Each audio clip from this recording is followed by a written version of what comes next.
Hello, everyone. Welcome back to another episode of Just Say Guay. I'm your host, George Guay. Today I'm joined by Cameron Allen of the Guelph Storm, who was just the captain of the Canadian U18 team who won the Hlinka Gretzky World Cup. Cam, thank you so much for coming on the show. Yeah, thanks for having me. Yeah, so how's everything been this past year? You had a great year last year in the OHL.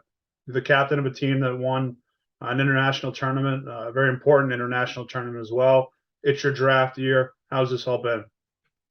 Yeah, it's been a crazy year, but really fun. I've just been taking it, short periods at a time and just focusing on the next task at hand and trying to set some short-term goals as well as some long-term goals. So I think it's just staying present has helped me a lot. And but yeah, it's been a really fun year. I'm just trying to take it all in and have as much fun as I can.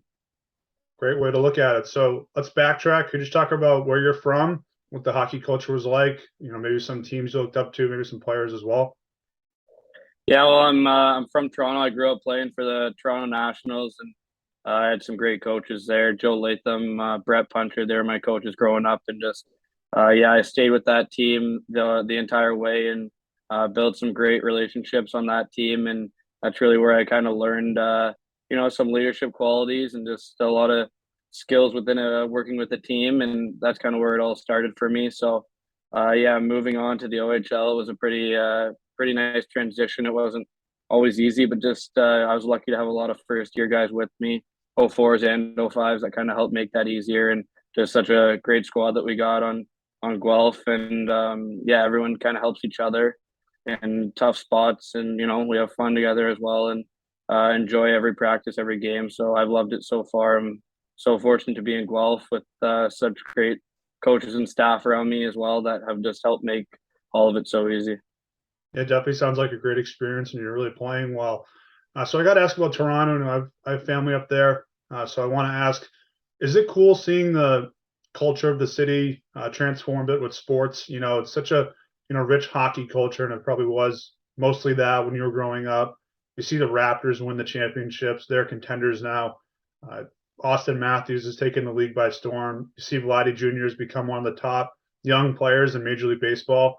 Is it kind of cool to see Toronto just become one of those cities that kind of has it all right now? Yeah, I love Toronto so much. I always have, but when I was younger, you don't really appreciate all those things that you have within the city. But then as you get older and moving away from Guelph, or moving to Guelph away from Toronto, that's kind of when I realized like, wow, it's so special to be from such an amazing city.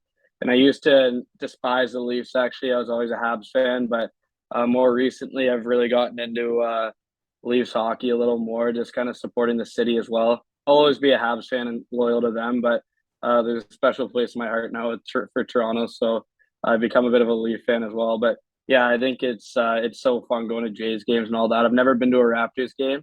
I want to get out to one, but yeah, I remember when they won the championship. I was actually on my grade 8 graduation trip in Quebec with all my friends from school, so it was really fun watching that game, and it was a really cool experience. And just going to that parade after as well, it was something I'll never forget. But yeah, going to Jays games, all that. I love Toronto. I love the city. It's so diverse, and the high school that I went to is incredible as well. And just I learned so much about the city when I made that transition to high school, and kind of learned more about the ins and outs of the city, sports teams, and whatnot. So yeah, I'm so happy and proud to be from Toronto, and I love the city. There's so much I could say about it.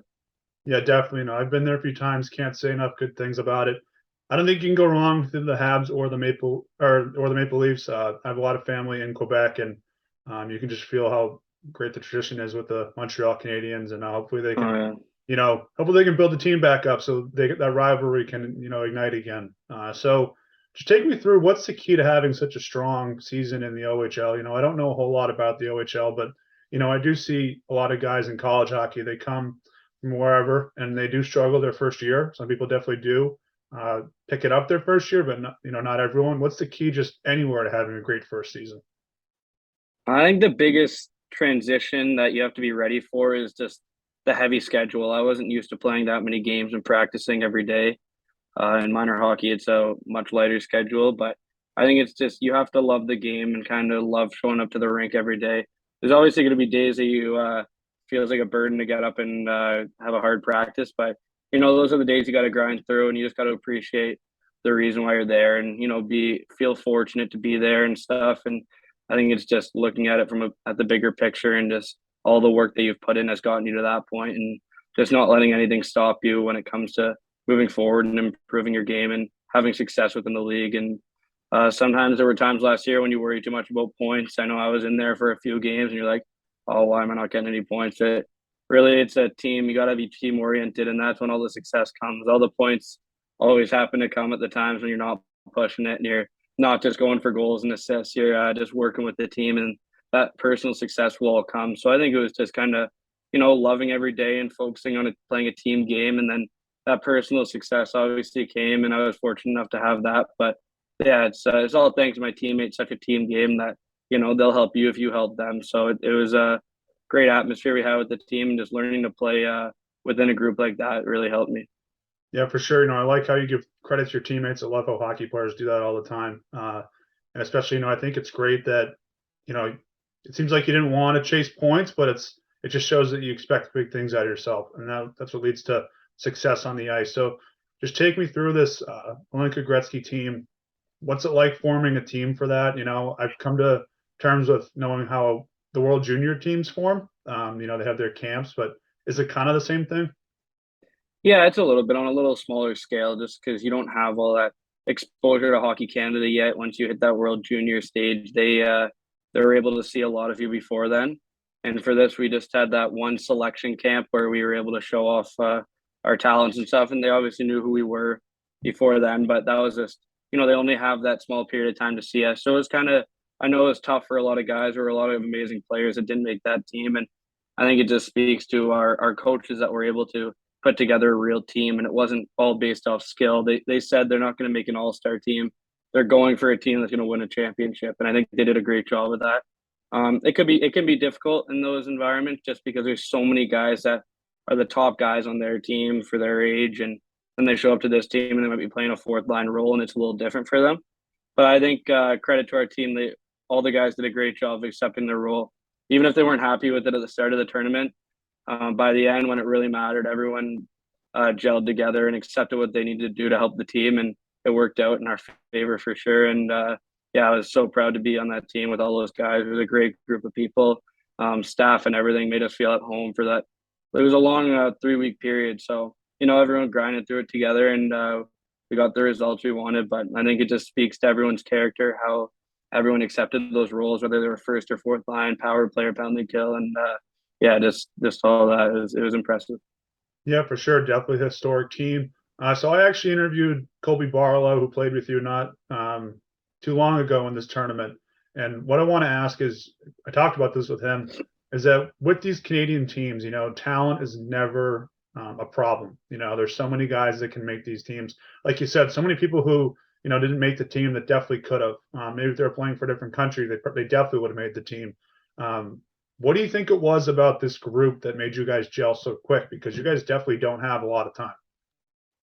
Yeah, Hockey Canada did a great job in the tournament, just helping us bond in different ways on and off the ice. I think it's just kind of putting whatever league you play in aside, and your similarities and differences aside, and just coming together as one. And that was kind of our motto, just playing as one. And we had a mental performance coach who was incredible with us, and we worked together and did a lot of games and all that away from the ice, and just little things like that can help. But I think it's all everyone has to buy in. It's you can go through all these activities and bonding things and all that, and it won't work if you still have that mindset like, no, I'm the best. I don't deserve to be playing here or there. And I think when everyone dropped that and just accepted that we want to be the best team, and they're willing to buy in and do whatever it takes, and that's when we really started improving. So yeah, it was difficult for a lot of the guys, I'm sure.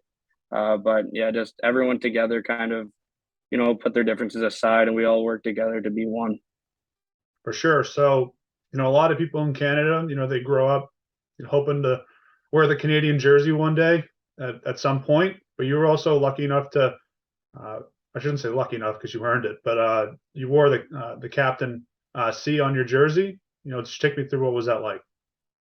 Yeah, it was a really proud moment for me. I think there's so many guys in that room that were leaders, and I've said this before, just how everyone in that room was a leader themselves. It wasn't just I wasn't the only leader in that room. The other assistants, they weren't the only leaders in that room. It was everyone, and everyone held themselves to such a high standard that you didn't need to push anyone, especially in a tournament like that. It's everyone's working hard for that week or 3 weeks or whatever it was to achieve that goal, and everyone wants personal success. Everyone wants team success. So I think it was for me the only thing that I really tried to do as a leader was bring everyone together, and like I said, just accept the roles. Um, that's all you can really do because these guys are so talented and they work so hard, and everyone's on the team for a reason. So it didn't made my job pretty easy. Just as a captain, it kind of took a lot of weight off my shoulders. I knew I didn't need to carry the team or lead the team in a crazy way. I just needed to kind of give support and just let everyone know that there's still incredible players on the fourth line. Like it's a game of rules, and building a championship team is a lot about that. So just making everyone feel comfortable, I think, was what I tried to do. But there wasn't really much. I think everyone kind of helped lead themselves and held themselves to such a high standard that there wasn't much for me to do. Yeah, definitely. It's a great way to look at it. It was such a great tournament to follow, especially to the end. What was it like to finally win it? And I know that maybe the scores are a bit different than, looking at how this tournament went. A lot of people might say you guys just kind of went through the tournament, but what was it like to finally win it, to have the pressure off of you in terms of edging this age group, in Canadian hockey history? Yeah, it was such a great moment. Just finally we did it. The job was finished, and it was just something that I think we wasn't a sigh of relief. We were taking it all and we loved it all. We didn't want it to end, but it was a lot of hard work that we put into that. And yeah, those games it looked like we cruised through it, and that was great. But really, it was hard. We had some hard games there, and just playing at that international level, we had to make so many adjustments, little ones. To our systems, all that, just everything, because it was a different style of game. So we learned throughout the tournament, and to finally have brought it all together and finish it off in the finals against Sweden, it was incredible. And that was a hard fought game. They played well, and yeah, they I think that was the only game where we were tied other than 0-0. We were tied at 1-1. I think that's the first time it happened. People might be like, "Oh, you're fine," but realistically, when you think about it, you're like, "Oh, we haven't gone through that this tournament."